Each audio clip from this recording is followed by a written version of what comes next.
ಕೇಂದ್ರ ವಾರ್ತಾ ಮತ್ತು ಪ್ರಸಾರ ಸಚಿವಾಲಯ ದೆಹಲಿಯಲ್ಲಿ ನಿನ್ನೆ ರಾಜ್ಯಗಳು ಮತ್ತು ಕೇಂದ್ರಾಡಳಿತ ಪ್ರದೇಶಗಳ ವಾರ್ತಾ ಮತ್ತು ಸಾರ್ವಜನಿಕ ಸಂಪರ್ಕ ಇಲಾಖೆಗಳ ಕಾರ್ಯದರ್ಶಿಗಳೊಂದಿಗೆ ರಾಷ್ಟ್ರೀಯ ಸಮ್ಮೇಳನ ಆಯೋಜಿಸಿತ್ತು.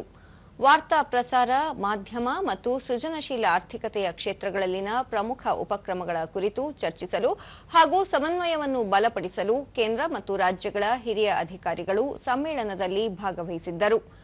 ಸಮ್ಮೇಳನದ ಅಧ್ಯಕ್ಷತೆ ವಹಿಸಿದ್ದ ವಾರ್ತಾ ಮತ್ತು ಪ್ರಸಾರ ಸಚಿವಾಲಯದ ಕಾರ್ಯದರ್ಶಿ ಚಂಚಲ್ ಕುಮಾರ್ ಚರ್ಚೆಯಲ್ಲಿ ಭಾಗವಹಿಸಿದ ರಾಜ್ಯ ಕೇಂದ್ರಾಡಳಿತ ಪ್ರದೇಶಗಳ ಅಧಿಕಾರಿಗಳೊಂದಿಗೆ ಸಂವಾದ ನಡೆಸಿದರು.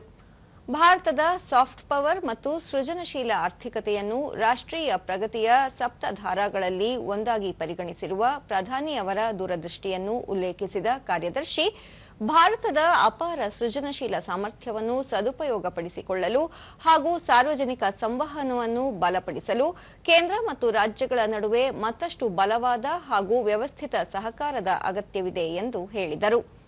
ಸಂಸ್ಕೃತಿ, ಸೃಜನಶೀಲತೆ ಮತ್ತು ವಾಣಿಜ್ಯವನ್ನು ಒಳಗೊಂಡಿರುವ ಸೃಜನಶೀಲ ಆರ್ಥಿಕತೆಯು ಉದ್ಯೋಗಾವಕಾಶಗಳನ್ನು ಸೃಷ್ಟಿಸುವ, ಹೂಡಿಕೆಯನ್ನು ಆಕರ್ಷಿಸುವ ಮತ್ತು ಜಾಗತಿಕ ಮಟ್ಟದಲ್ಲಿ ಭಾರತದ ಪ್ರಭಾವವನ್ನು ಹೆಚ್ಚಿಸುವ ಸಾಮರ್ಥ್ಯ ಹೊಂದಿದೆ ಎಂದು ಹೇಳಿದರು.